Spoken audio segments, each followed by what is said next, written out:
Caracal Monster, The Shocking Crimes of Gheorghe Dincă. Welcome to The Most Evil, where we delve into the minds of history's most notorious serial killers. In the summer of 2019, Romania was shaken by a series of horrifying crimes perpetrated by a man who would come to be known as the Caracal Monster. Gheorghe Dinka's actions sent shockwaves throughout the nation, sparking outrage and demands for justice. Before the chilling events of July 2019 cast a shadow over Caracal, the town, nestled in the heart of Olt County, Romania, existed in relative tranquility. However, beneath the veneer of rural serenity lay the complexities of everyday life for its inhabitants. Gheorghe Dincă, the man who would later become synonymous with horror and depravity, led a seemingly ordinary life as a mechanic in the quiet town of Caracal. To those who knew him, Dincă appeared as an unassuming figure, blending into the fabric of the community without attracting undue attention. Nobody could have predicted the evil that resided beneath the surface of normalcy in Dinka's soul. Ignoring the depths of his wickedness, his everyday interactions and routines belied the dark ambitions simmering beneath the surface. Dinka's atrocities knew no bounds. From the calculated poisoning of innocent patients to the sinister web of human trafficking, his actions plunged Romania into a state of shock and disbelief. Yet, amidst the horror, questions lingered, and the truth remained elusive. A 15 years old was the first victim to fall prey to Dinka's depravity.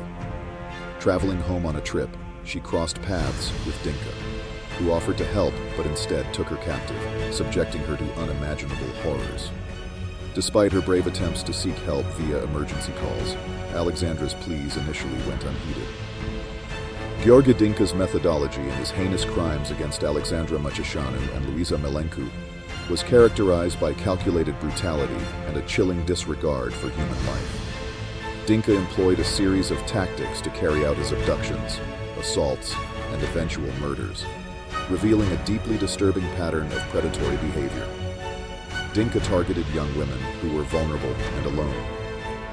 Both Alexandra and Luiza were grabbing a ride when Dinka abducted them. This choice of location and circumstance suggests that Dinka deliberately sought out isolated individuals who would be less likely to resist or attract immediate attention. Dinka used his vehicle, a gray car, to lure his victims. He offered them rides, exploiting the common practice of grabbing a ride in rural Romania, where public transport options were limited. Once the victims were inside his car, he overpowered them, rendering them unable to escape. Alexandra's account indicates that she was blindfolded, a tactic Dinka used to disorient and control his victims during transport to his residence. Upon arriving at his home in Caracal, Dinka confined his victims in a locked room. The house was fortified to prevent escape, and he took measures to ensure that the victims remained undetected. Alexandra managed to find a phone in the room and made desperate calls to emergency services. But Dinka's control over the environment and his victims was otherwise near total. Dinka subjected his victims to brutal physical and sexual violence. Alexandra reported being raped and beaten during her captivity. This violent treatment was part of his method to instill fear and submission, further exerting his dominance over them. The mishandling of Alexandra's emergency calls exposed flaws in Romania's emergency response system, sparking concerns about operator training.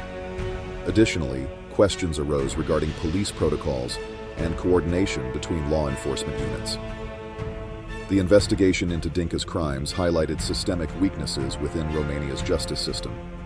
Under mounting pressure from the public and media scrutiny, Dinka eventually confessed to his crimes. He admitted to the abduction, rape, and murder of Alexandra and Luiza, attempting to dispose of their bodies to cover his tracks.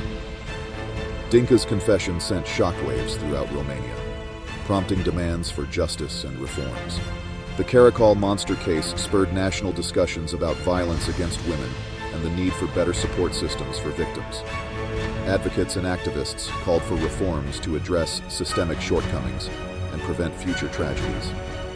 Dinka's trial became a focal point of national attention, underscoring the importance of a fair legal process. The kidnapping of Alexandra Mucișanu and Luiza Milencu stands as a tragic chapter in Romania's history, one marked by incompetence, corruption, and human suffering. As the nation grapples with the aftermath of this ordeal, the voices of the victims and their families echo in the halls of power, demanding justice and accountability.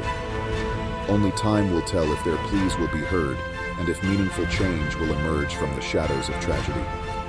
If you found this video insightful, don't forget to like, share, and subscribe to our channel for more content on true crime and psychological analysis.